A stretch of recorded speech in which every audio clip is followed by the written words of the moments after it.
Nah, it's an honor to be on, man. Good to Most see you, definitely. man. Good to link up. Yeah. Yeah, I was looking like, I mean, at your Instagram before interviewing you and stuff, everything. You've been around, man, and met some impressive people. Like, I saw the photo with Tony Todd, like, and stuff, Candyman, Logic, you know, um, can you tell me a little bit about like your journey just in entertainment and like what you do?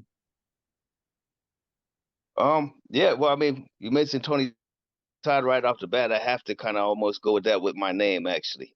Um, with the rap name, that is like a nod to Tony Todd, actually. So to be honest, when I first came up with the name, I was always Blato was a nickname because I mean, how many mics in the world do you know? A million, right? Yeah, yeah. So, Blato was always a nickname and stuff because I was helping Bosnian refugees actually, and it's like a nickname because you learn the you learn the dirty words first, Okay. and so my friend was always just like because I loved Tony Todd, and Candyman so much, and he gave it a spin on it. He goes, like that's where the whole albino thing came from was because he was like, you like the albino Candyman or something like that. So that's where kind of like with the jokes and stuff that we'll talk about later. Um, so we switched it around, and I was like Blatonio Todd. So that's kind of where that came from. Um, so from a start, and actually when I met him, I pitched it to him, and he remembered me because we friended each other on Facebook until they gave that call function because he said everybody was calling him. That's So cool, man. Like, you know, you also do the Hood Smokers podcast. You guys like, have like some incredible guests, like Cuban Links. I know you can have him up on the show again. Like, how did the podcast come about? for us, it was like we're all connected, and I heavily connected with a lot of just Detroit in general. Just my favorite rappers, a lot of my favorite rappers do come from Detroit. And I befriended a lot of my heroes I looked up to from out of there. Um, and we were all just all three of us, three guests. There's Brother King X, Nate. There's Jay Gutter, Jason. Um, and you've met him. We all were just MCs, but all three of us came from the same group. So that's a really long story short. We we came from the same group, but at different times too. So I like they were two like real ones from the start, from day one. Um, I knew who they were and stuff, and I followed through it. And then when they went to do some solo projects, I was joining into the group, and then just over time and stuff, Gutter was starting this podcast thing because he did it more like a report, like the pandemic was fucked up, and you know how that pandemic, it revealed a lot too. You know what I'm Yeah. saying? Um, the pandemic, he would do this thing called the street reporter, and he'd go by like different things where you heard about hospitals being overcrowded and stuff like that. He'd drive by the hospital and show you that what we were hearing on the news over here, Tucson, Arizona was where I reside, um, and things weren't adding up. So we linked up. So we were friends first and everything like that, and then rappers from the same group and everything. And I went on his podcast, and pretty much shortly after, it was like a week later and stuff. He added me to the roster that we added, Brother King X. So Man, that's incredible. Like, I think like, during the pandemic, that was a hard time. Like, what was like, one of the biggest lessons you took from that experience? man, I I really think like I not to go all conspiracy theorist and stuff. I mean, I think they still going for like a wave too. Like with that because I think like a lot of people, I don't know how everybody took it, but it took like everybody kind of took it as you know, kind of almost like an end of the world thing. Like everybody was thinking, 2012 happened, there was a little bit of that in the back of people's minds. No, this was almost like felt more like what 2012 should have felt like. I thought in a way because you know things I'd never seen before. We never really had like a plague or but pandemic. So. Yeah, like 100%, like and then like we had the vaccine where like we are possibly finding out like there's effects of that, like health wise, because and like they were saying like it was perfectly safe, like when people like you know beforehand, but like now like you're finding out some people and stuff they may have like heart problems. I don't know how pervasive it is, but like it seems to be like that there could be some like effects that people like weren't really considering, and like the pandemic's not really over, and stuff. You have like every now and then where it'll be a surge and people getting COVID, and they're like wear these masks that don't protect you from COVID anyway, you know. No, no, yeah, no, yeah, exactly. Like, yeah, that's why like, yeah, that's why I'm like, respect to the podcast, not to offend anybody, like, because yeah, we just rip it up. I know you and I are on the same page. My main thing is, uh, yeah, that's why I still kind of like refer to, not to sound too much like a conspiracy theorist and all. It just seems like a wave two is really coming through again because I'm seeing more people doing the masks and stuff, and they haven't enforced something. So it's like I don't know, that, like, not to freak people out, but it just seems like um you know I hate to bring up that term, but population control. Um, and I believe you always got to keep your ear, like, I'm not trying to freak people out, just like, oh yeah, I totally believe this and stuff. But I think we always got to keep that eye open, if the possibilities when we hear something, can't rule it, because Yeah, I've seen more like fools, like, when you like do a little bit of research, it is some things that make you like go like as far as like Bill Gates and like him like being like a fan of like Margaret Sanger, and like how she had referred to black people as weeds, and like like them wanting to exterminate like yeah, part of the population and stuff and everything, and then like just like the real push for like abortion, to make sure like that Planned Parenthood and all these other clinics can get rid of like black children usually, like and his children. abs- Yeah, so absolutely, yeah. Yeah, uh no, and I noticed, because yeah, but I mean, not to interrupt, I was just going to say when you was mentioning about the vaccine and stuff like that, that being said, with the vaccine they was trying to enforce, um, I had a lot of close friends, have to happen to fall into the darker complected category that like right there, that lost a lot of loved ones and stuff when they got the vaccine because they were so worried and stuff. So it's almost like here goes again, like, was it a target? Um, yeah, which like I you know, feel like Talib Kweli would say, like, and stuff, those are Republican talking points. Like he would say anybody like who's talking against, like, what I mean, as far as like the vaccine, or, you know, just like, anything that the Biden administration hasn't like, approved, you're a white supremacist pretty much. pretty much, yeah. I mean, yeah. I mean, yeah, because I heard something. I mean, because I've been doing a little bit of research. Because I mean, I learned about, I don't know, as you know, we both kind of learned a little bit about Talib Kweli over the years, and um, yeah. I mean, I don't know. I don't know if he actually proves the vaccine, because like it just seems so back and forth. Like, on one hand he says this, and then it's like you say one thing, then it's like he just wants to put you in the category of white supremacist, no matter what you know do. You know what I'm saying? Right. Like I was having a conversation with another Yeah.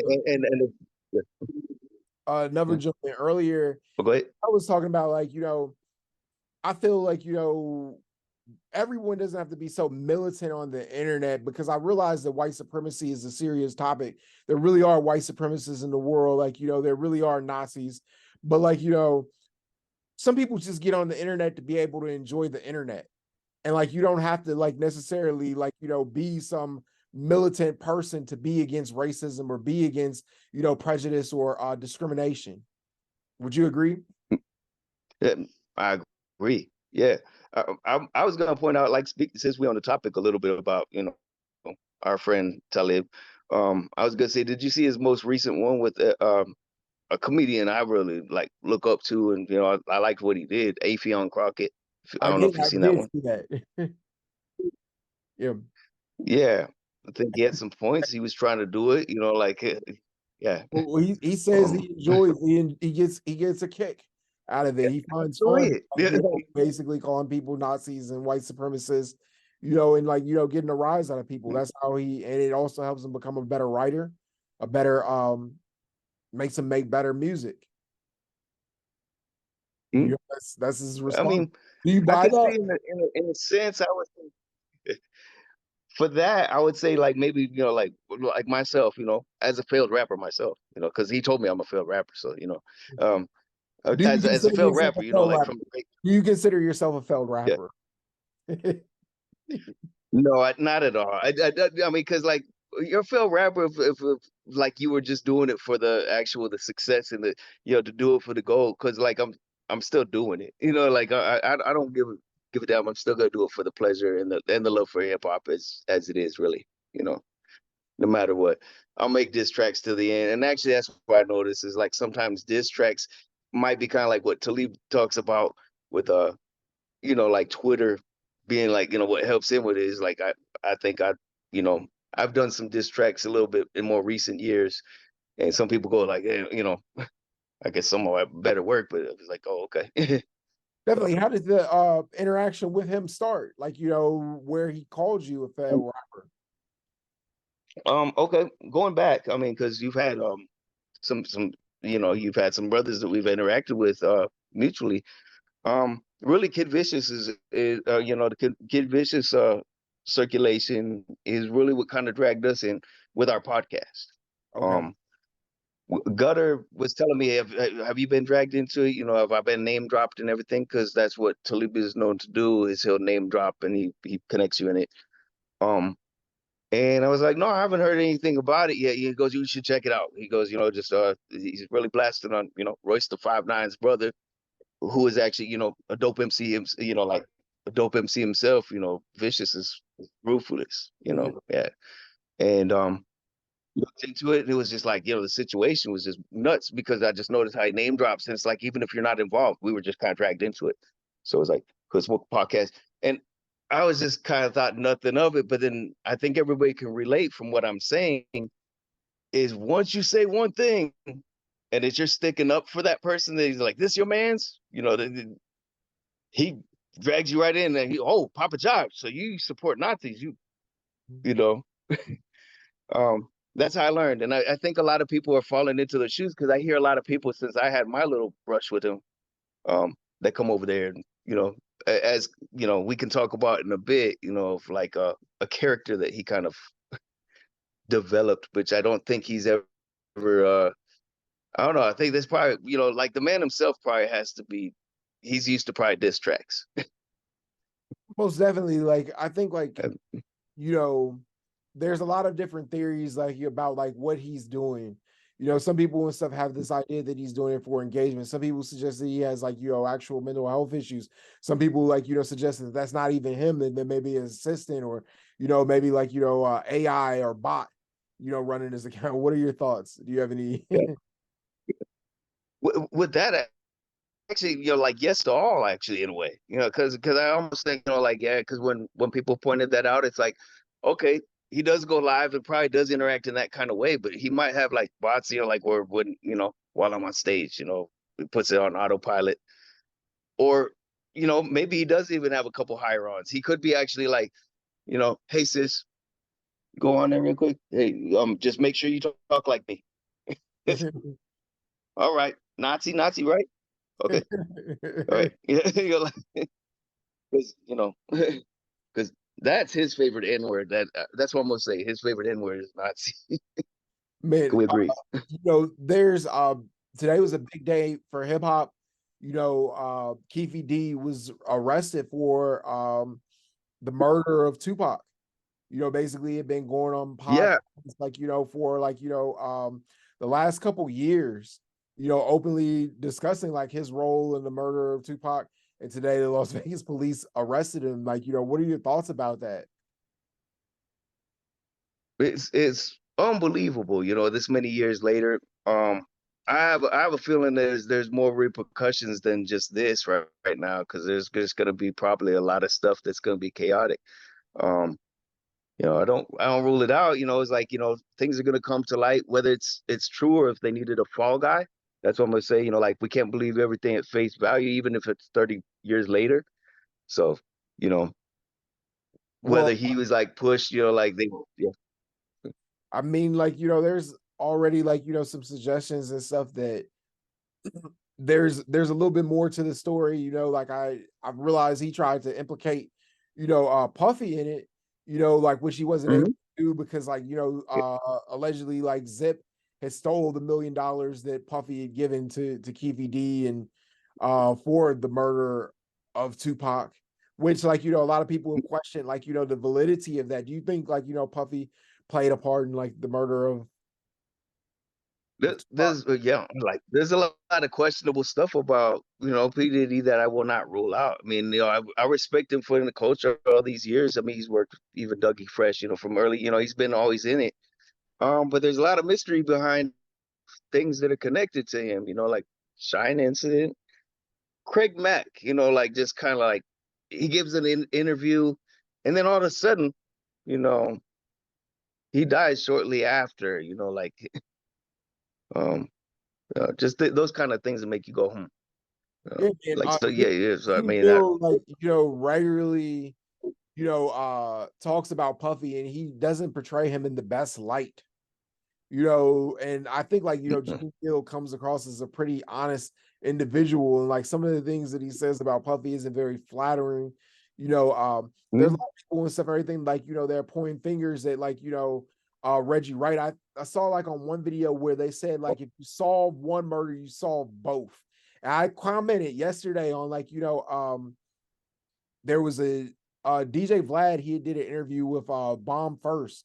And like, the interviewer, like, after I watched the interview, like, I commented about how I'd seen the Benjamin Crump documentary, and in the documentary, one of the security for Tupac says he was on the two-way radio and he heard like, we got him after the shots were fired.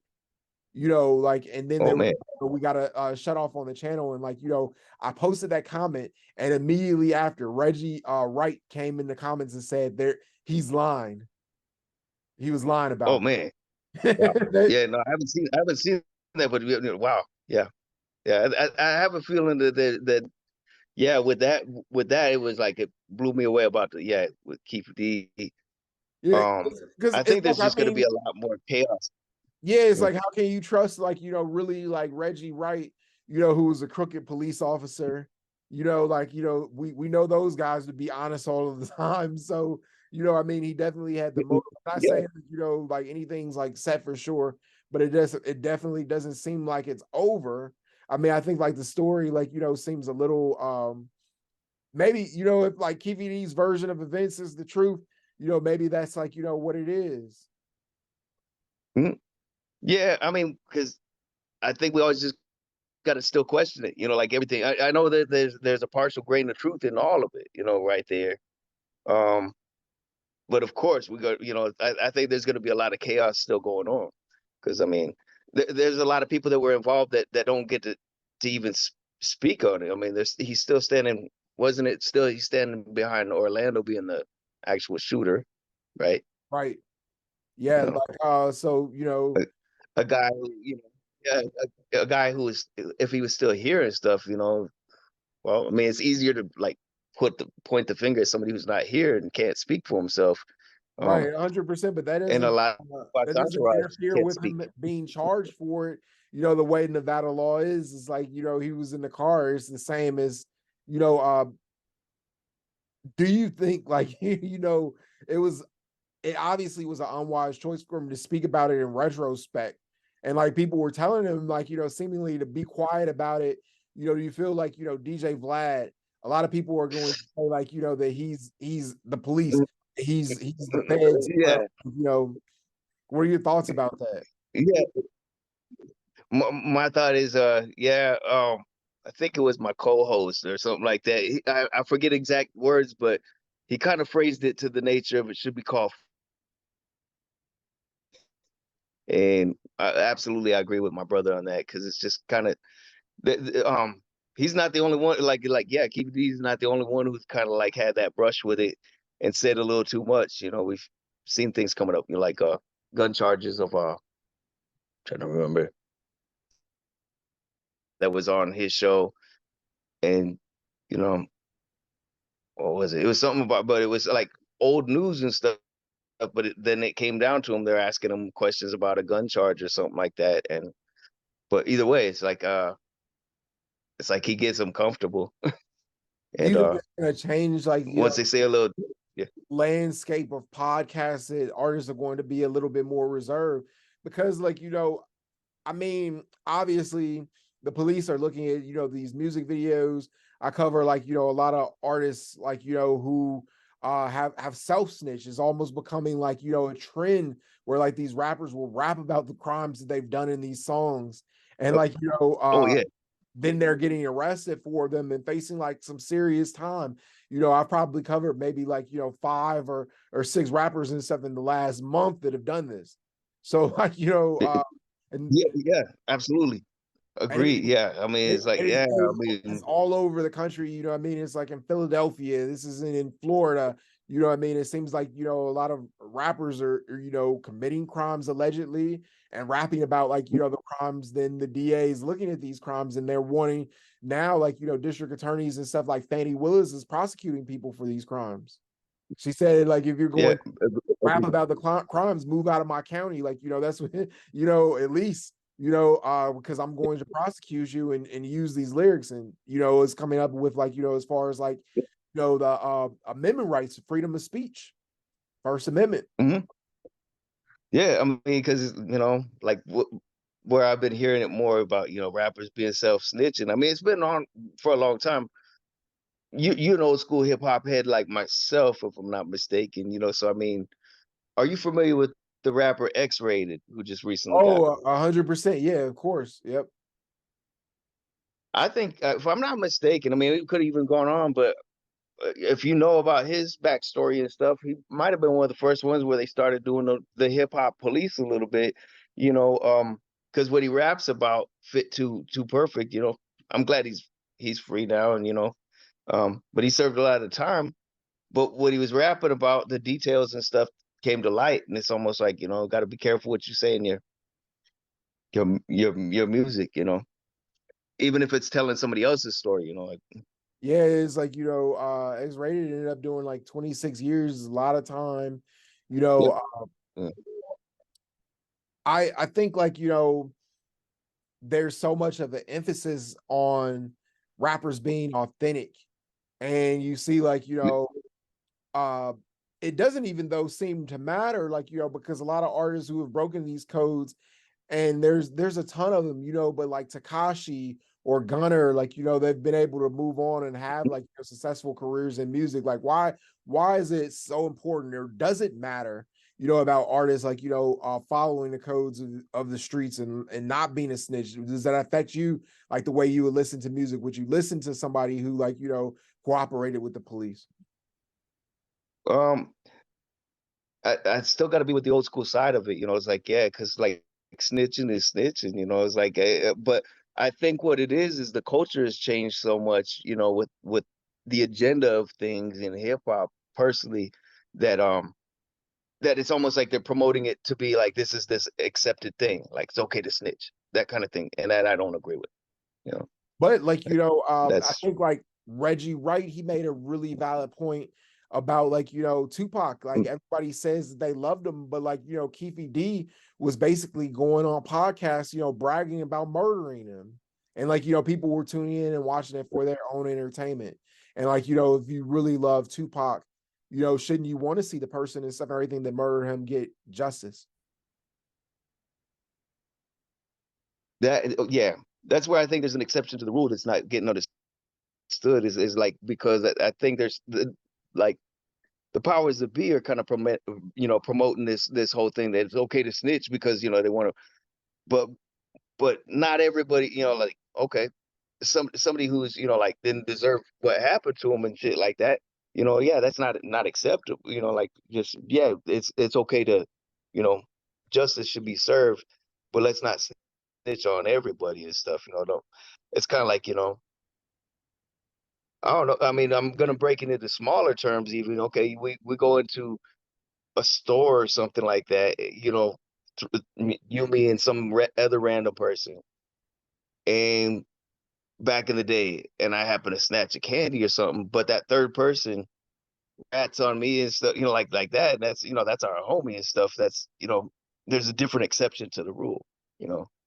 But when it comes to like Tupac and stuff, yeah, I do think justice needs to be served, or just more to the story.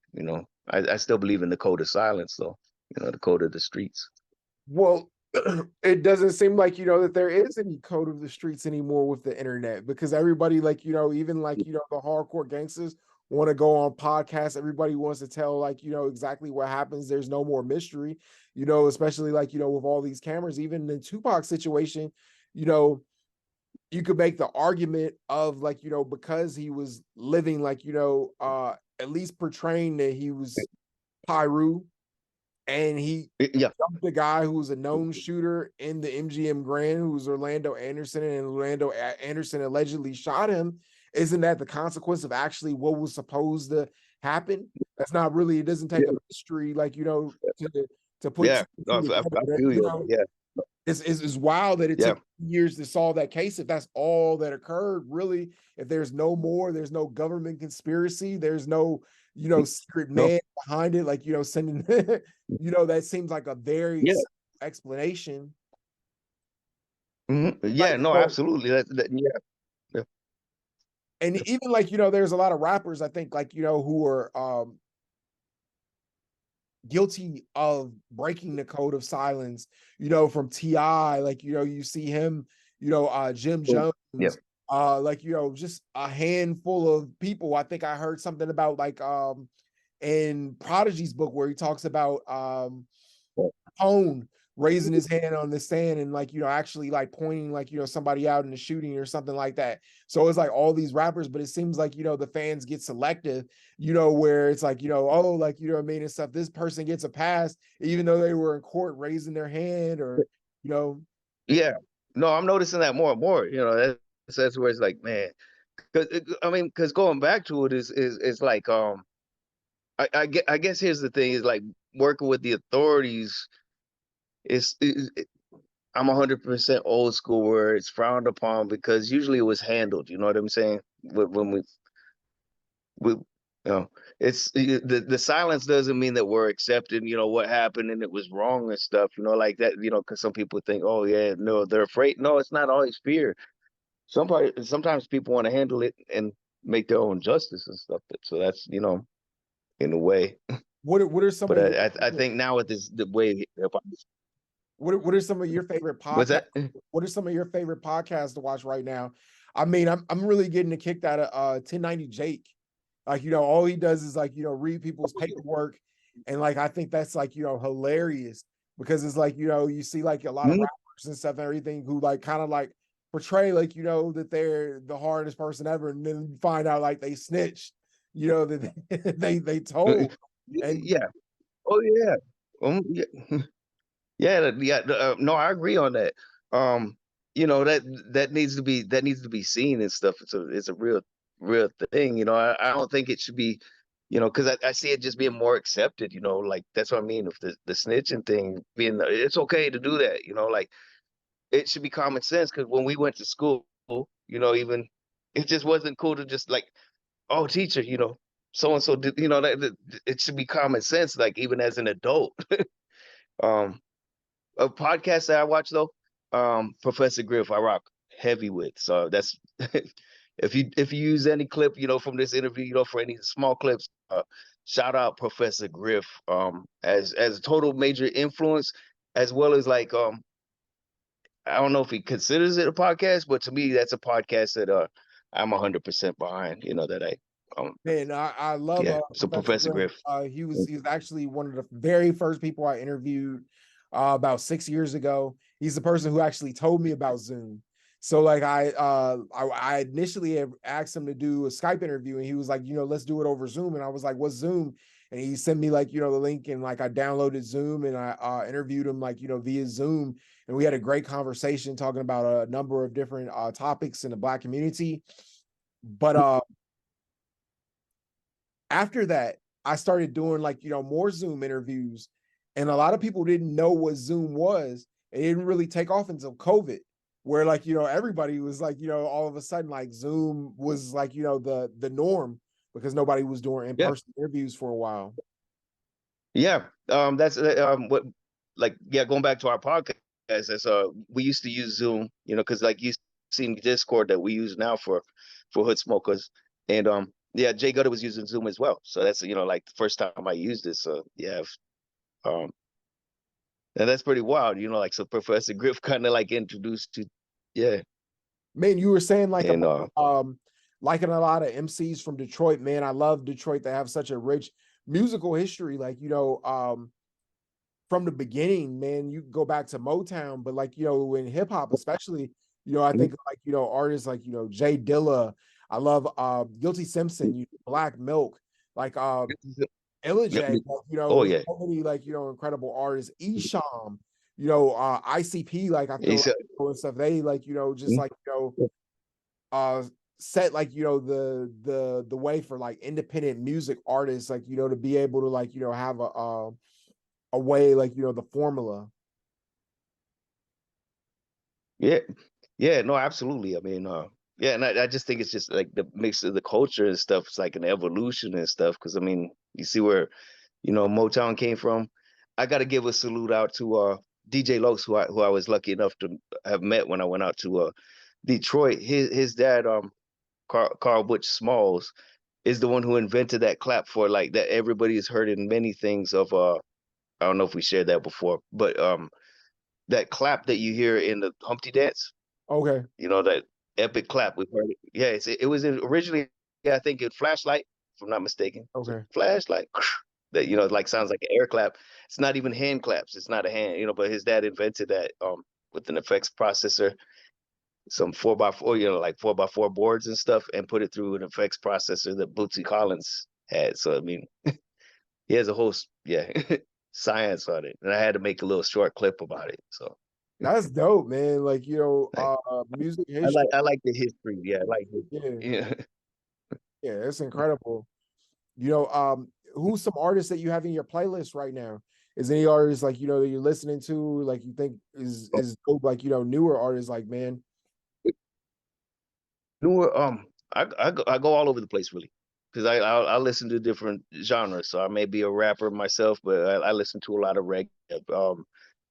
Other than Bob Marley, so I have to tell people always like, oh yeah, but no, actually Bob Marley is never on my list, to be honest. So it's just and it's no disrespect to him. It's just um, Tosh, Tosh. If it came to the between the two, let me see, recent because man. I mean, Baby Tron is pretty dope for being in the newer generation and stuff. We interviewed his dad not too long ago. Um, who was James Johnson, and he's from another group called Motown Rage. So I mean, with that, and it's kind of like it's got like a metal edge and stuff. So that was pretty epic. Yeah, Baby Tron, he's known for like, his punchlines. He's really clever. You know, Mhm. I've Yeah, I I really seen almost like stand up comedy a little bit yeah, because I've it be been snapping. They snap like a comedian. I've been getting into like LA Russell, like, like a little bit Oh like, yeah, yeah, yeah, and I'm a huge fan of Russ. Like I like, like just like the work that he puts out. I think like, he's pretty incredible. Joyner Lucas. I heard he has a new album coming out with Will Smith. I think that's pretty dope, so oh yeah, they kind of built like ever since like he did that real quick nod to him and stuff. That's pretty yeah. cool. It seemed like it built a friendship as well. Like as a fan too. Yeah. Um, Yeah, man. I feel like I like Jordan to see Lucas is that. just like an incredible lyricist. J. Cole, man, like, he's always like, like top tier. I think I was like reading the news where Doja Cat was saying like she considers him the GOAT because like, he was able to like, create an album, like, no features and like, obviously like, have success and stuff. Like, do you think like J. Cole is like at the top of the new generation of rappers? I would put him up there. Like yeah, definitely we have to respect what's um he may not be like one of the main people I'd listen to right away, but I do dig what he could rap. He's got a dope ass flow. It ain't the mumble rap. It's, uh, and actually the fact just to break it down, going back to J. Cole is like I have a side persona that I do with music. And he interviews Lil Pump, who had a song that was called FJ Cole. That's all he says through the whole thing. And to have that guy on there who said F you in a way, it was kind of a cool connection, you know what I mean? Like Yeah, knowing he's just a kid that was like kind of fuck J. Cole, because you was hot then. That's what he said. yeah. I think we can all relate, it's kind of like even generations apart. It's like, yeah, we all wanted to be better than somebody. Right. Like, I feel like, in hip hop, it's kind of strange because it's like one of the only genres of music where like, we actually don't really pay a whole lot of respect to the elders, but like, and stuff like, there's kind of like disrespect, it can actually lead to like, actual problems in the streets. Like you don't really have that in like other forms of music, like in country, where they're not like, talking about necessarily killing each other or like, saying they hate this other person. Like Mm. it's not really common. Why do you think that Yeah, is? man, I think it's always just kind of had a competitive spirit. Like this, it's always had a competitive spirit.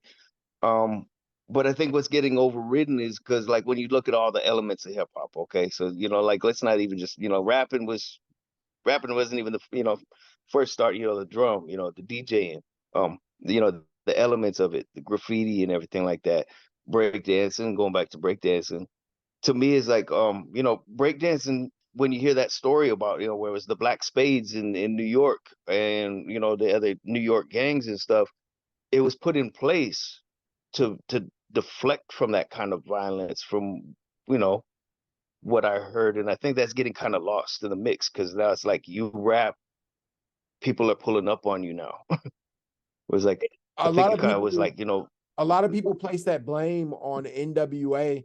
We got a minute and 17 seconds left. Do you feel like, that they're partly responsible for, just like the change of like hip hop? Because like, I think like Ice Cube had addressed it, like, a lot of these problems existed before, but like, they took it kind of like to another level. And like, I think like um you could look at like, their second album, NWA's like, where it was a little bit more graphic and like, devoid of like a social message where like, their first album had like, a message. yeah, I just think that gangster rap has still changed tremendously because I mean, it was more revolutionary. I think it still had like a more sense of, like it still had an Afrocentric vibe and stuff with NWA still. It was just they were more like a street version of Public Enemy, more or less, When if we look, they went one way because they were promoting more violence, whereas like Public Enemy and stuff, where are the Public Enemies now? That's what I'd love to see more of, Public Enemies X Clan. Um, but it's like okay, going back to our friend Talib Kweli, it's like he's to me that's